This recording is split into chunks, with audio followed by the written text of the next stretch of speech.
ज्ञानाञ्जन शलाकया चक्षुरुन्मीलितं येन तस्मै श्रीगुरुवे नमः।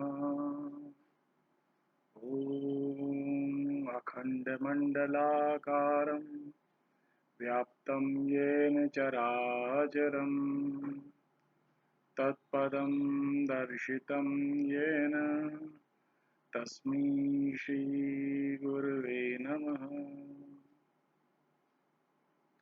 Shivam friends,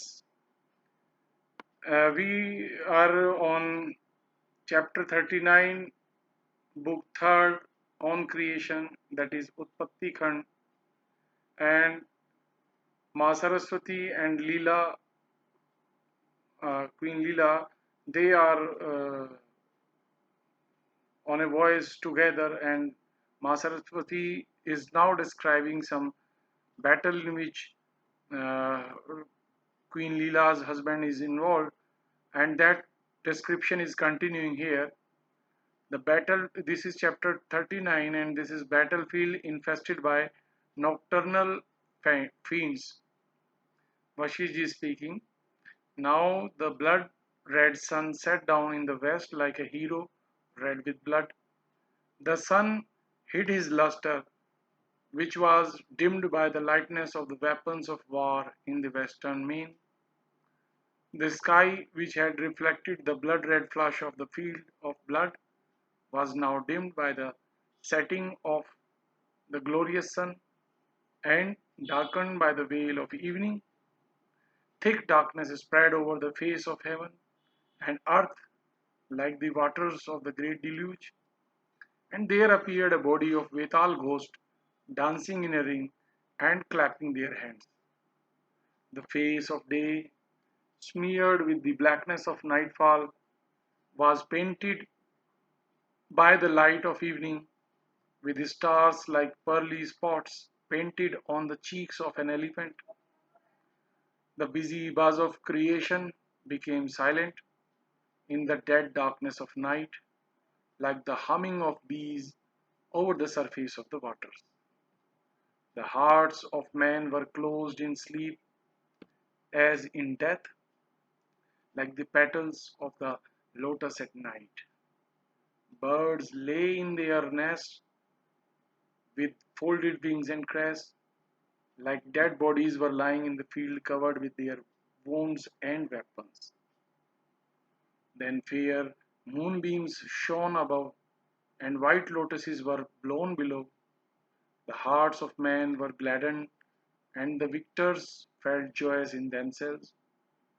The ruddy evening assumed the shape of the blood-red sea of battle, and the fluttering bees now hid themselves like the faces of fallen soldiers.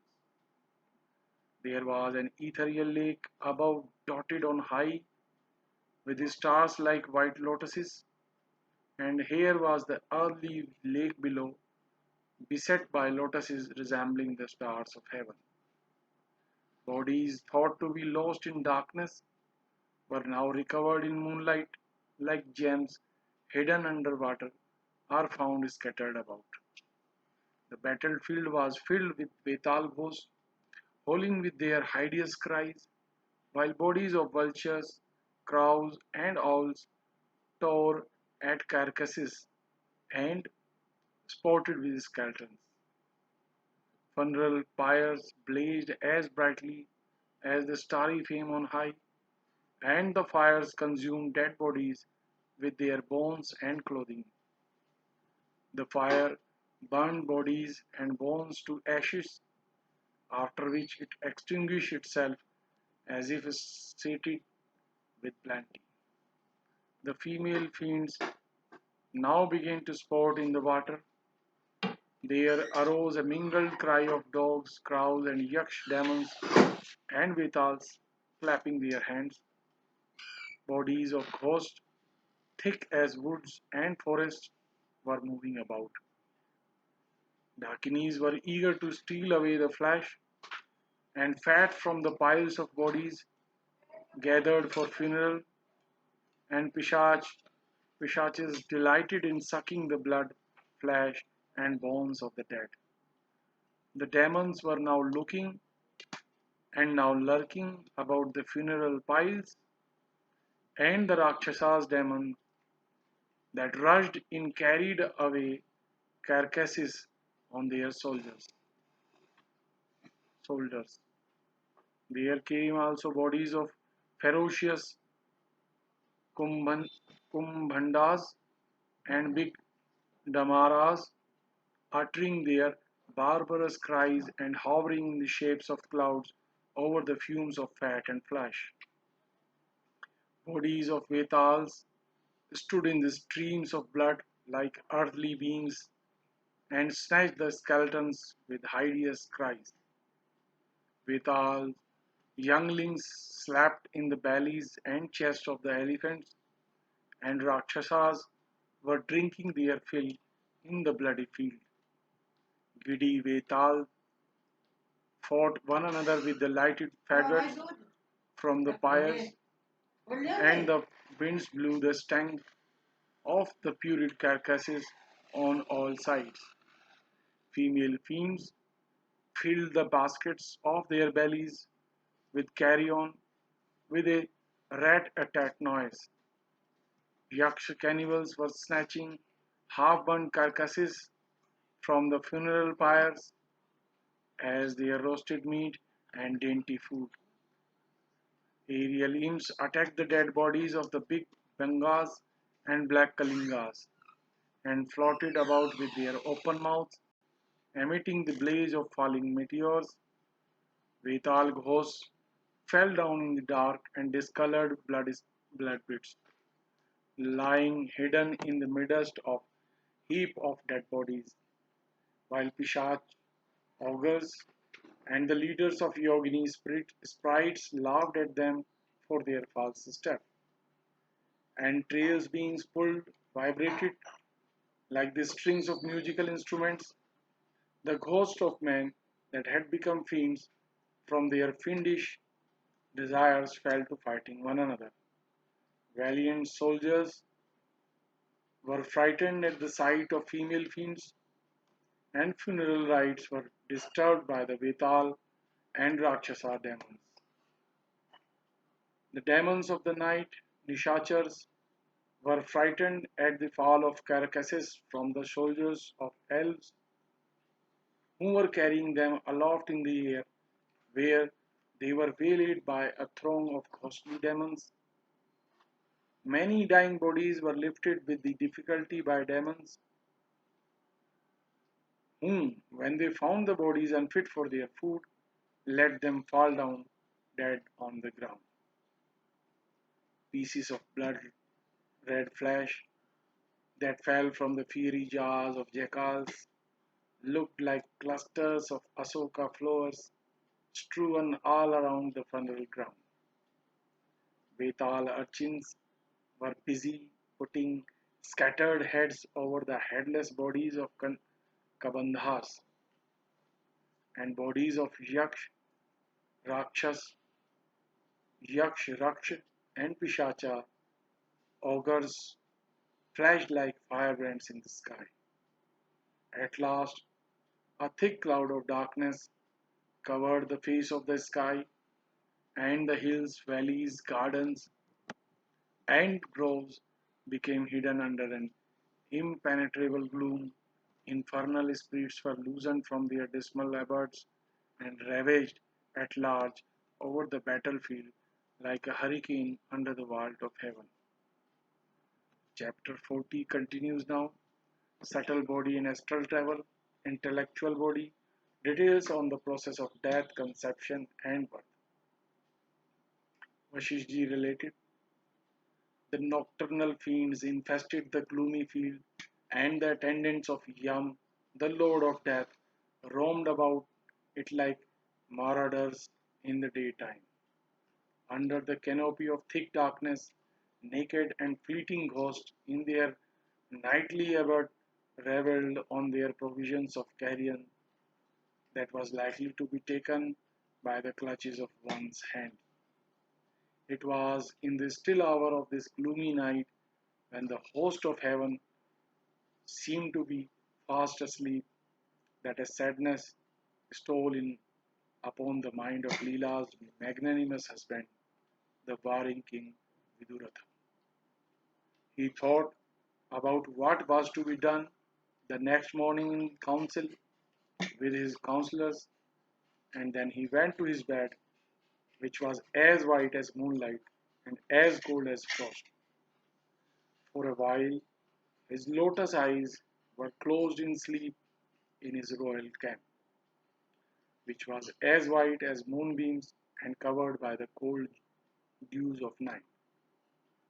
Then the two ladies issued forth from their empty abode and entered the tent through a crevice like air penetrates into the heart of an untouched flower bud. Ram asked, how is it possible, sage, that the gross bodies of the goddesses, with their limited dimensions, could enter the tent through one of its holes as small as the pore of a piece of cloth?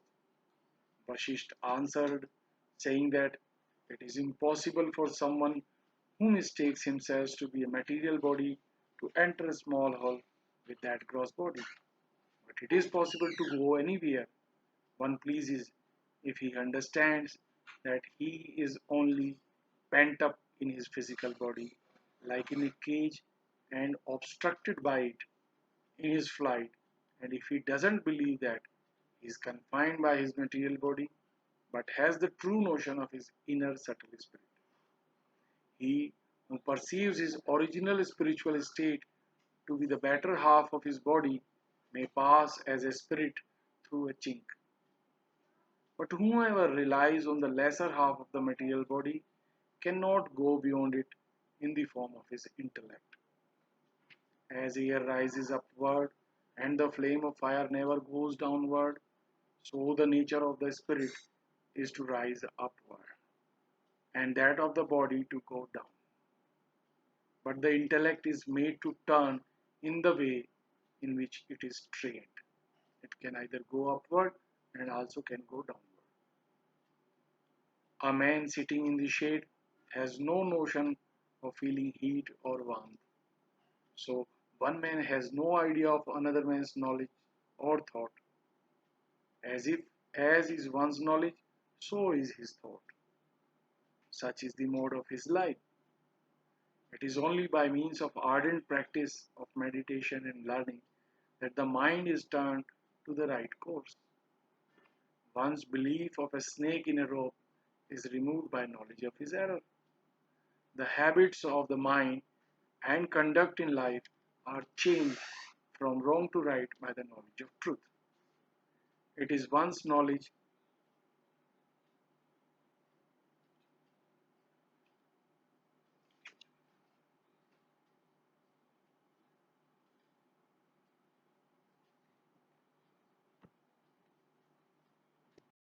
read from here that one's belief of a snake in a rope is removed by the knowledge of his error.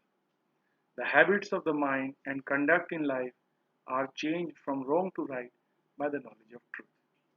It is one's knowledge that gives rise to his thoughts, and thoughts direct his pursuits in life. This is a truth known to every man of sense, even to the young. Now, then, the soul resembles something seen in a dream or formed in fancy. The soul is of the nature of air and emptiness and is never obstructed anywhere in its course. There is an intellectual and astral body which all living beings possess in every place. It is also it is known as consciousness as well as the feelings of our hearts. It is the divine will that consciousness rises and sets by turns.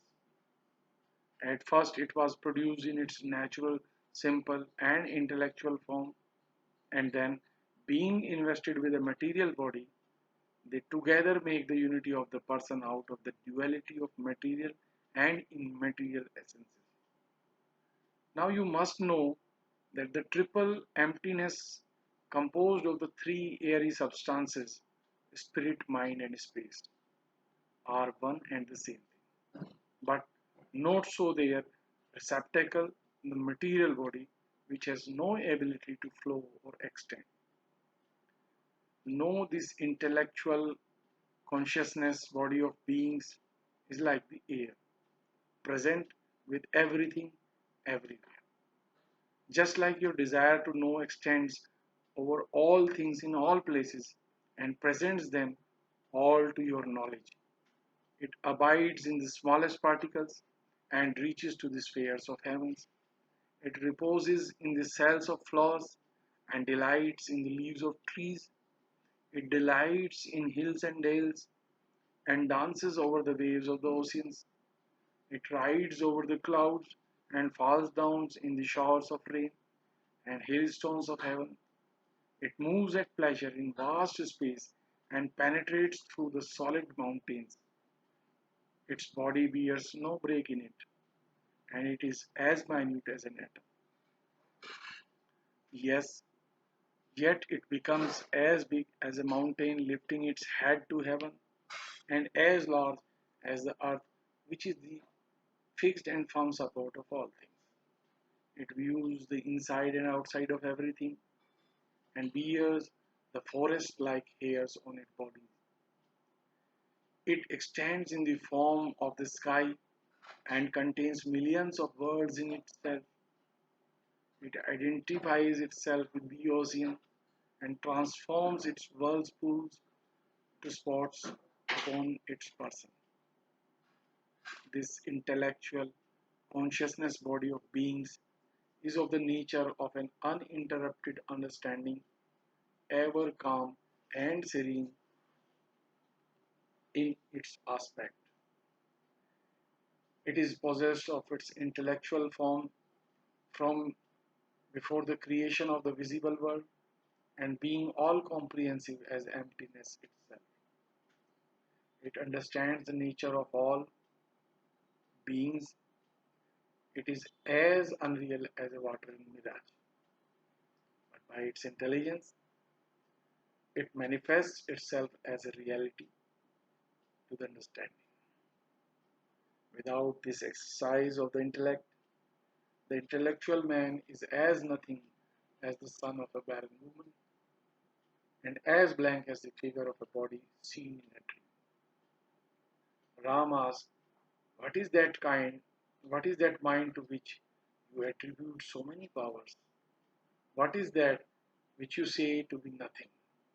Why is it no reality and something distinct from all that we see?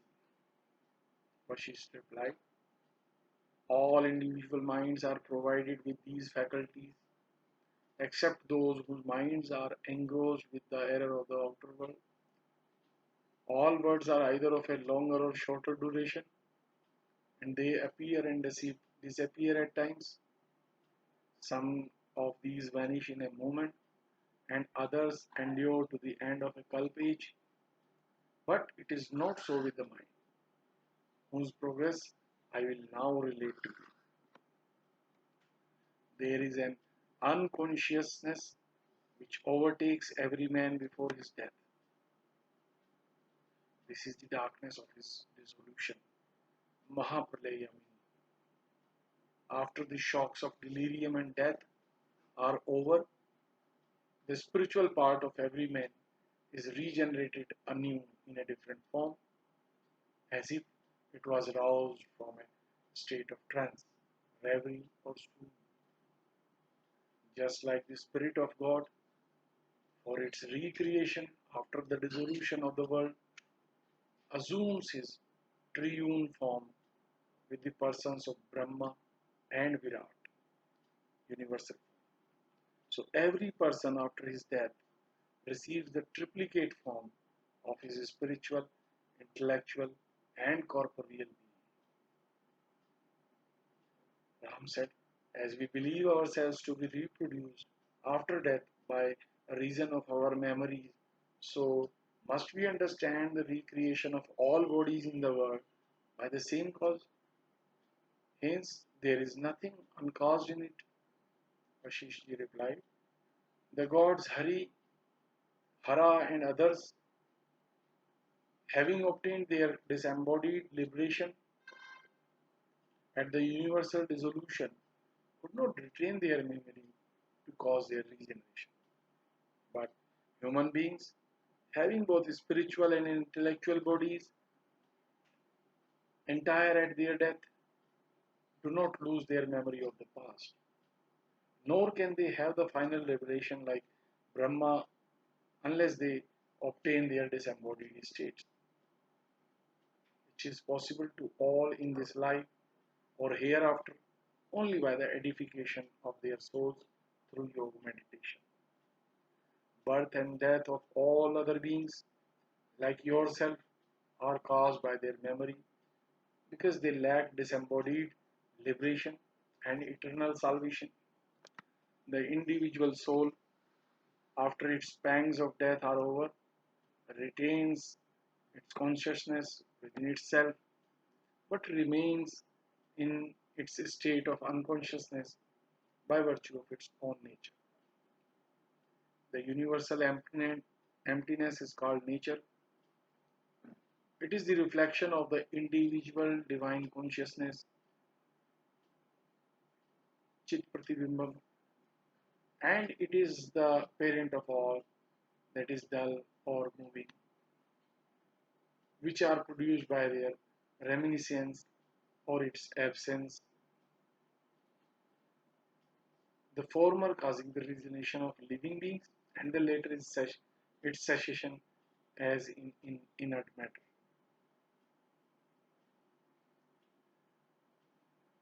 As the living principle or animal life begins to have its understanding, it is called an intelligent being, which is possessed of its consciousness. It has added to it the organs of perception and conception, all from their elements residing in the empty ether. Next, this minutely intelligent substance is joined with the five internal senses that form its body and which is otherwise called its spiritual or ethereal body.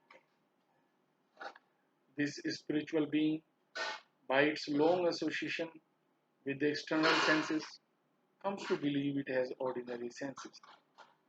So it finds itself invested with a material body as beautiful as that of a lotus. Then, seated in the embryo, it rests in a certain position for some time and then inflates itself like the air until it is fully expanded. Then it thinks itself to be fully developed in the womb, like a man dreams of a fairy form in his sleep and believes this illusion as a reality. Then he views the outer world where he is born to die, just like one visits a land where he is destined to meet his death. And there he remains to relish its enjoyments as prepared for him. But the spiritual man soon perceives everything as pure emptiness, and that is that his own body and this world are only illusions and vain nothings. He perceives the gods, human dwellings, the hills and heavens, resplendent with sun and stars, to be nothing more than homes of disease, debility, decay, and ultimate death and destruction. He sees nothing but a sad change in the natures of things, and that all that is living or inert, great or small, together with the seas, hills, rivers, and peoples of this earth, and the days and nights, are all subject to decay sooner or later. The knowledge that I am born here of this father, and this is my mother, these are my treasures, and such are my hopes and expectations, is as false as empty air. That these are my merits, and these are my demerits, and these are the desires that I had at heart, that I was a boy and am now young, are the airy thoughts of the hollow mind. This world resembles a forest where every being is like a detached tree. The dark clouds are its leaves, and the stars its full blown flowers. Walking men are its restless deer, and the aerial goats and damn birds of the air. Blood, broad daylight is the flying dust of its flowers, and the dark night the deep hiding space place of its growth. The seas are like its streams and fountains, and the eight boundary mountains are its artificial hills. The mind is its great water reservoir, containing the weeds and shrubs of human thoughts in abundance. Wherever a man dies, he is instantly changed to this state, and he views the same things everywhere.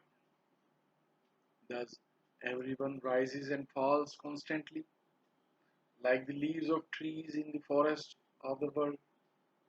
Millions of Brahma, Rudra, Indra, Marut, Vishnus, and suns, together with unnumbered mountains, seas, continents, and islands, have appeared and disappeared in the eternal course of world. No one can count the numbers of beings that have passed away, are passing, and shall have to pass hereafter, or those who are in existence have to become extinct in the unfathomable eternity of Brahma. Therefore, it is impossible to comprehend the stupendous fabric of the universe in any way except in the mind, which is as spacious as infinite space itself, and is as variable as the course of events in the world.